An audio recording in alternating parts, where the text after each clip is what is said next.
आप सभी को मेरा नमस्कार है। आप सभी का हमारे चैनल लाइफ सक्सेस में बहुत बहुत स्वागत है।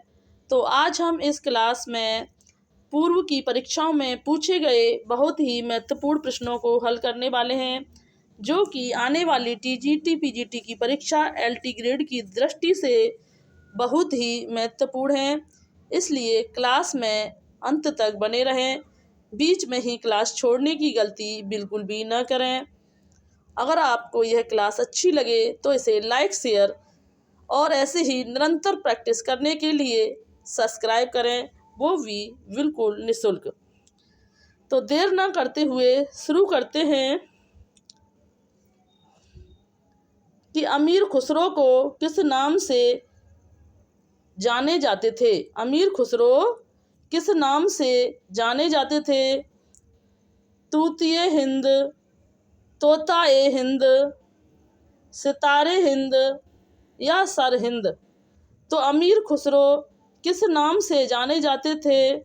तो अमीर खुसरो जो हैं वो तूतिए ए हिंद के नाम से जाने जाते थे। अमीर खुसरो का जन्म जो है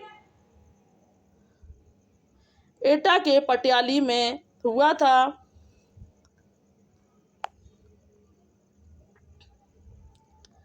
अगला प्रश्न देखते हैं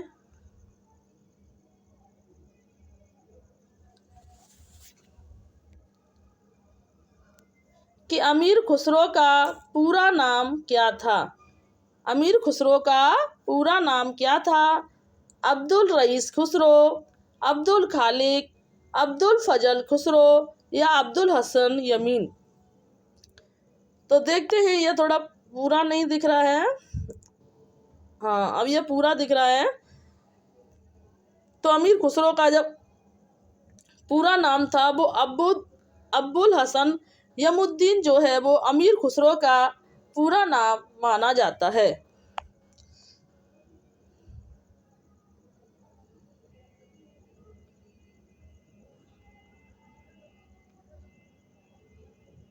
अगला प्रश्न देखते हैं कि मैं हिंदुस्तान की तूती हूँ। अगर तुम वास्तव में मुझसे कुछ पूछना चाहते हो तो हिंदी में पूछो, जिससे कि मैं कुछ अद्भुत बातें बता सकूं। यह कथन जो है किसका माना जाता है? तो यह कथन जो माना जाता है यह अमीर खुसरो का माना जाता है। यह जो मैं हिंदुस्तान की तूती हूँ, यह कथन जो है अमीर खुसरो ने कहा था। अमीर खुसरो का जन्म जो है पटियाली में हुआ था। अगला प्रश्न देखते हैं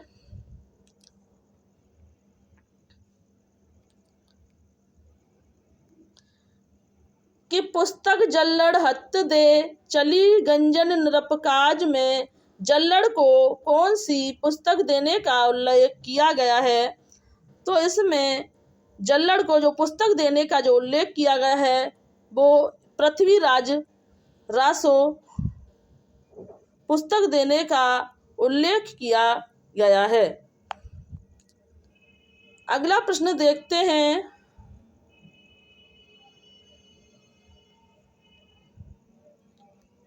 कि नीमा किस कवि की माता का नाम था।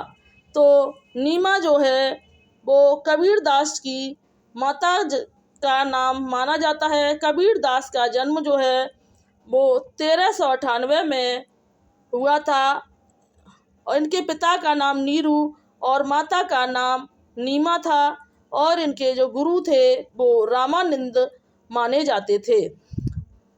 और कबीर की भाषा को जो सदुक्कुड़ी कहा गया था, तो रामचंद्र शुक्ल के द्वारा इनकी भाषा को सदुक्कुड़ी कहा गया था। और पंचमेल खिचड़ी इनकी भाषा को श्याम सुंदर ने कहा था। किसने? पंचमेल खिचड़ी जो है इनकी भाषा को श्याम सुंदर दास ने कहा था। और रहीम का जन्म जो है वो 1556 ईस्वी में हुआ था।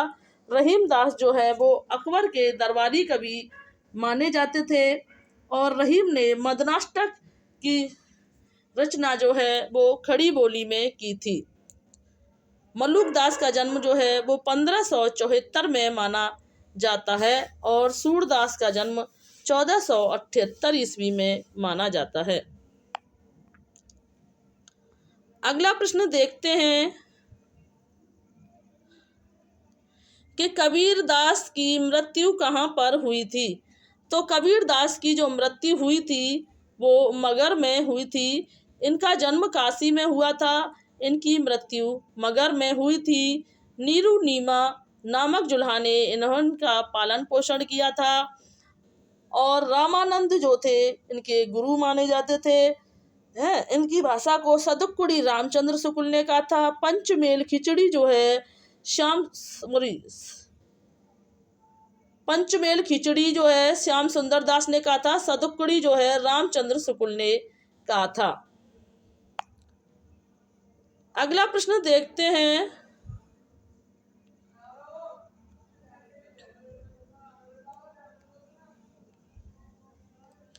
कि सिकंदर लोदी ने किसके कहने पर कबीरदास को जंजीर से गंगा में डुबोया था।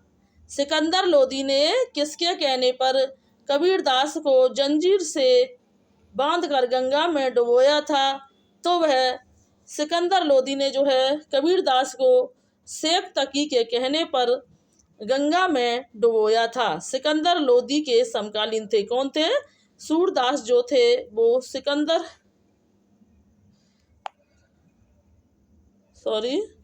कबीरदास जो हैं वो सिकंदर लोदी के समकालीन थे।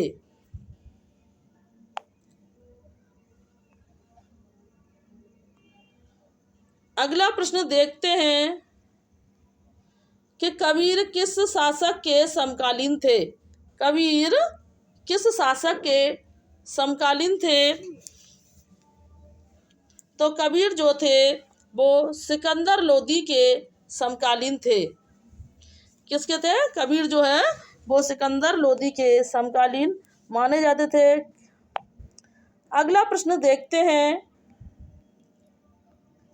कि कबीरदास दिल्ली सल्तनत के शासकों में किसके समकालीन थे। तो यह क्वेश्चन देखो कितनी बार रिपीट हुआ है कि कबीरदास दिल्ली सल्तनत के शासकों में किसके समकालीन थे। तो कबीरदास जो है दिल्ली सल्तनत के शासकों में किसके समकालीन थे? तो वह सिकंदर लोदी के समकालीन थे।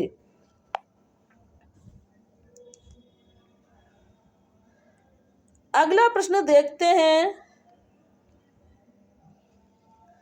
कि सन 9 से 27 आहा कथा आरंभ बैन कवि कहा में 9 से 27 का ईसवी सन क्या होगा। तो इसमें 927 ईस्वी का जो है वो 1520 ईस्वी सन होगा। अगला प्रश्न देखते हैं कि कवित्त कहो दोहा कहो तुले न छप्य छंद बिरचो यह विचार के यह बखे रस कंद। यह काव्य पंक्तियाँ किसकी हैं? तो यह काव्य पंक्तियाँ जो हैं वो रहीम दास की मानी गई हैं। रहीम दास जी का जन्म 1526 ईस्वी में माना जाता है। इनका यह जो है अकबर के समकालीन माने जाते हैं।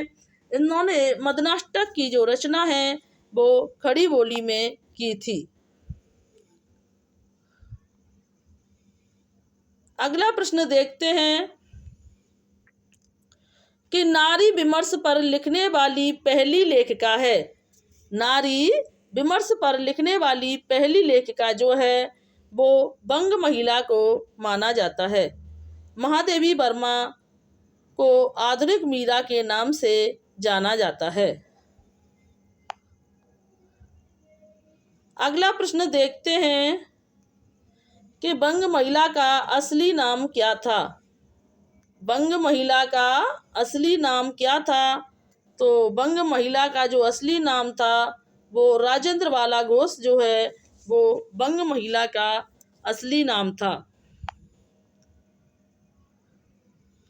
अगला प्रश्न देखते हैं कि फरिश्ते निकले की मुख्य पात्र है। फरिश्ते निकले की मुख्य पात्र जो है वो बेला बहू जो है वो फरिश्ते निकले की मुख्य पात्र मानी जाती है।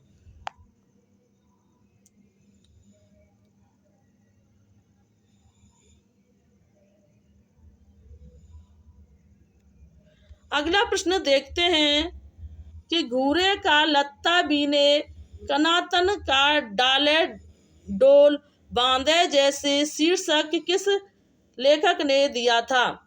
तो यह जो शीर्षक देने वाले थे वो प्रताप नारायण मिश्र ने दिया था। प्रताप नारायण मिश्र का जन्म जो है वो 1556 ईस्वी में इनका जन्म जो है वो 1856 ईस्वी में माना जाता है। अगला प्रश्न देखते हैं कि कीरति वनति भूति भली सोए सुरसरी सम सब कह हित होए।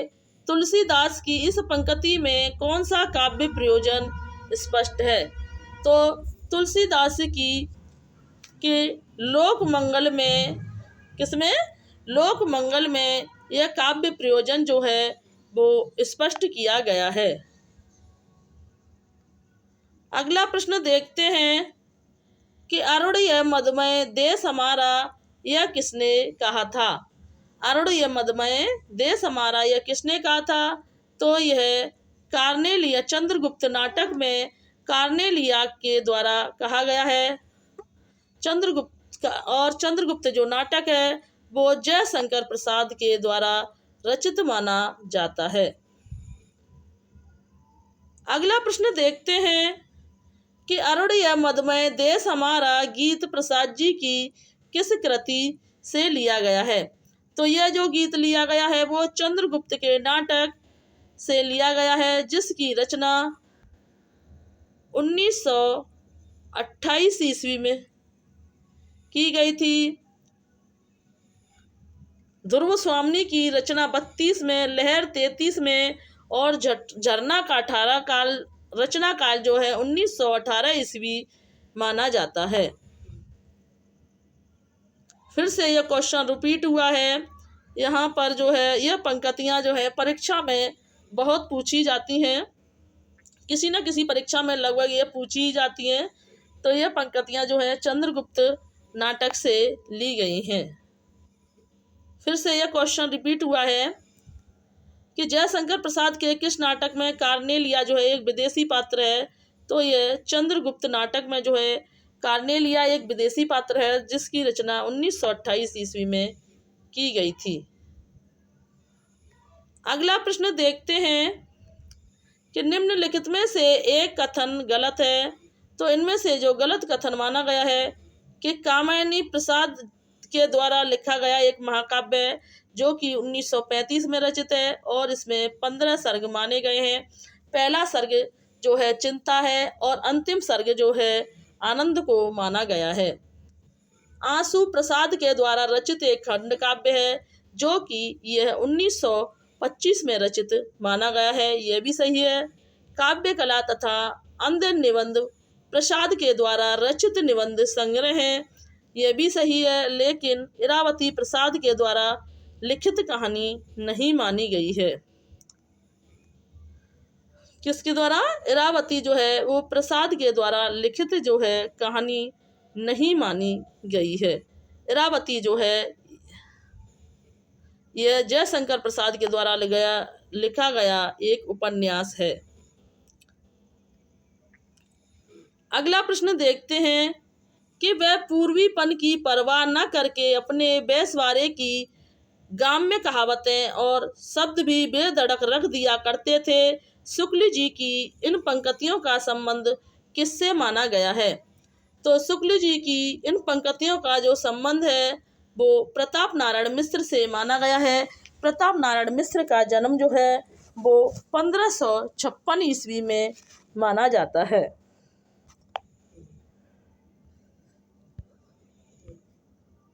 अगला प्रश्न देखते हैं कि 8 मास बीते जजमान अब करो कछु दक्षिणा दान। पंक्तियों का संबंध किस संप्रदाय से है? तो यह जो पंक्तियों का संबंध जो है वो प्रताप नारायण मिश्र के द्वारा संपादित पंक्तियों से माना गया है। और प्रताप नारायण मिश्र का जन्म 1556 ईस्वी में माना जाता है। भारतेंदु हरिश्चंद्र प्रताप नारायण मिश्र का जन्म 1856 में, भारतेंदु जी का जन्म 1850 ईस्वी में, प्रताप नारायण मिश्र का 1856 ईस्वी में, प्रेमगन का 1855 में माना जाता है। अगला प्रश्न देखते हैं कि मोहे का हंसी के कोहिरी किसने किससे कहा है। तो जो है जायसी ने इसमें मोही का हंसी के कोहिरी यह किससे कहा है, तो यह जायसी ने शेरशाह से कहा था, क्योंकि जायसी जो है वो एक आंख से अंधे थे, मतलब एक आंख उनकी मतलब कानी थी, जिसको देख कर के शेरशाह सूरी हंसने लगे थे। तो उसी से जायसी ने उनसे कहा था कि मोहे का हंसी की कोहिरी। तो यह जायसी ने शेरशाह से कहा था।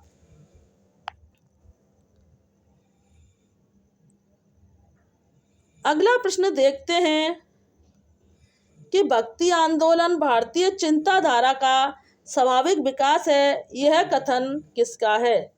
भक्ति आंदोलन भारतीय चिंताधारा का स्वाभाविक विकास है, यह कथन जो है किसका माना जाता है।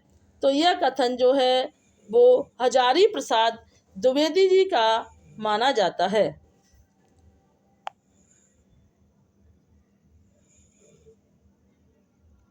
अगला प्रश्न देखते हैं कि मैं पुन निज गुरु सुन सुनी कथा सो सूकर खेत, यह किस कवि के है।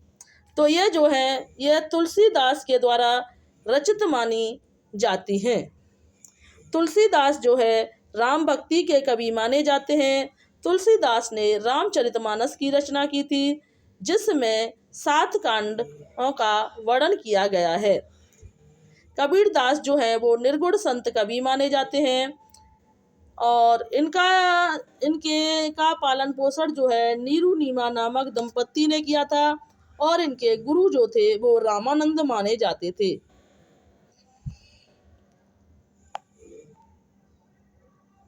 अगला प्रश्न देखते हैं कि जब हम प्रीति उदारता और भल मन साहत का बर्ताव करते हैं, तब भी वे यही समझते हैं कि हम उनसे घृणा कर रहे हैं, और हम चाहें उनका जितना ही उपकार करें, बदले में हमें अपकार ही मिलेगा। यह कथन किस निबंध से लिया गया है।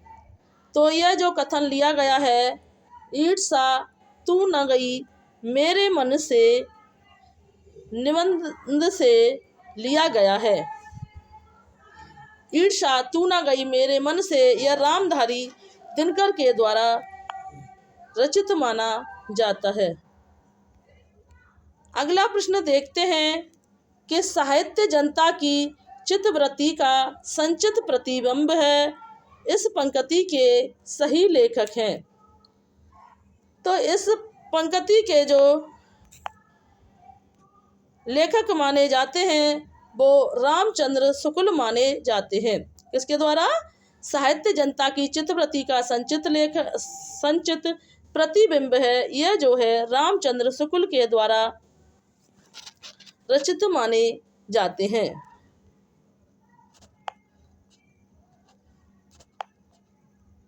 अगला प्रश्न देखते हैं कि भक्तन को कहाँ सीकरी सौ काम, आवत जात पन्हैया टूटे बिसर गयो हरि नाम। यह पंक्तियां जो हैं किसके द्वारा रचित मानी जाती हैं? तो यह पंक्तियां जो हैं वो कुंभन दास के द्वारा रचित मानी जाती हैं, और कुंभन दास का जन्म जो है वो 1468 ईस्वी में माना जाता है। कुंभन दास जो है वो अष्टछाप के कवियों में सबसे वरिष्ठ कवि माने जाते हैं। कब हुआ था? इनका जन्म जो है वो 1468 ईस्वी में हुआ था और नंददास का जन्म जो है वो 1533 ईस्वी में माना जाता है। चतुर्भुज दास, कृष्णदास यह सभी जो है अष्टछाप के कवि माने जाते हैं।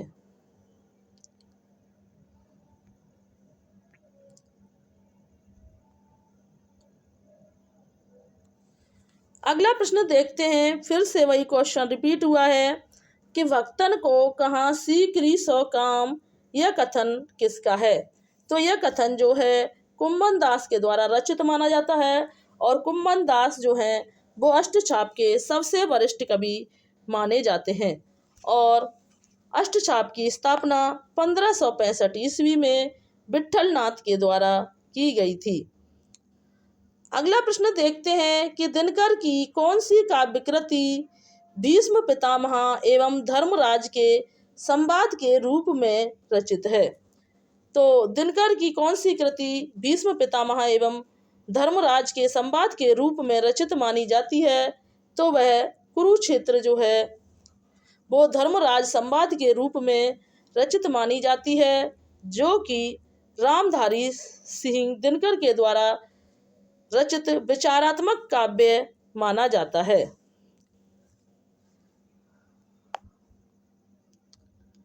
अगला प्रश्न देखते हैं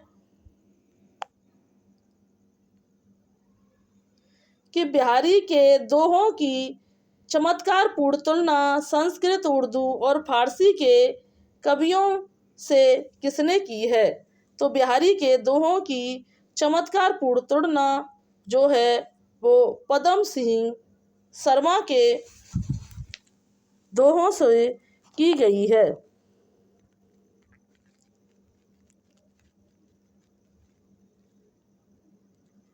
अगला प्रश्न देखते हैं कि भाषा का समाज शक्ति और कल्पना का समाहार शक्ति का सर्वाधिक उपयोग निम्नलिखित में से किस कवि ने किया है? तो यह भाषा का समाज शक्ति और कल्पना का समाहार शक्ति का जो सर्वाधिक उपयोग किया गया है तो यह बिहारी ने किया है। बिहारी ने सतसई की रचना की थी और बिहारी ने मात्र एक सतसई की रचना कर करके उन्होंने साहित्य जगत में प्रसिद्धि को प्राप्त कर लिया था।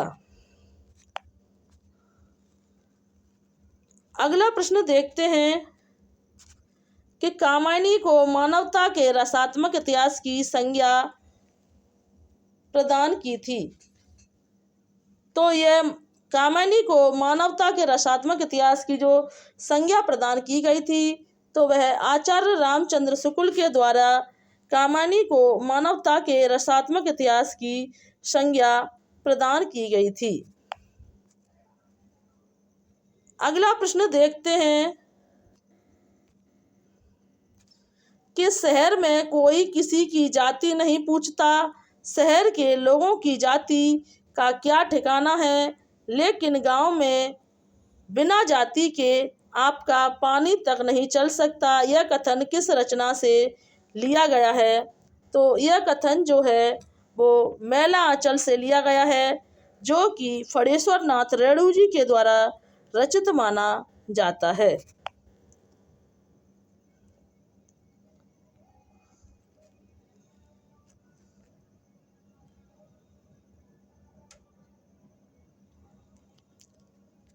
अगला प्रश्न देखते हैं कि आचार्य रामचंद्र शुक्ल ने किस कवि को कठिन काव्य का प्रेत कहा था? तो आचार्य रामचंद्र शुक्ल ने किस कवि को कठिन काव्य का प्रेत कहा था? तो उन्होंने केशव दास को है जो कठिन काव्य का प्रेत कहा था। अगला प्रश्न देखते हैं कि रीतिकालीन कवियों में कठिन काव्य का प्रेत किसे कहा जाता है? तो रीतिकालीन कवियों में कठिन काव्य का जो प्रेत कहा जाता है तो वह केशव दास को जो है कठिन काव्य का प्रेत कहा जाता है। केशव दास जो है वो अलंकार कवि माने जाते हैं। इनका जन्म जो है वो 1555 ईस्वी में माना जाता है।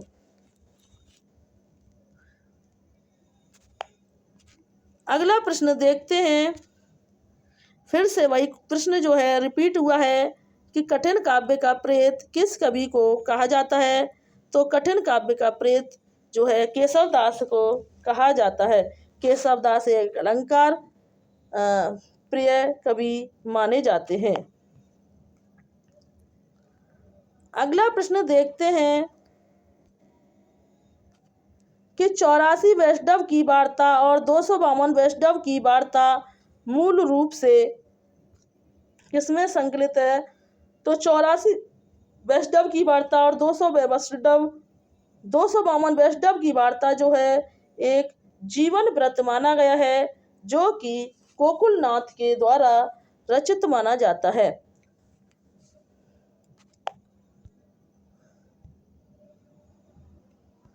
इनसे संबंधित कुछ महत्वपूर्ण बिंदुओं को देखते हैं।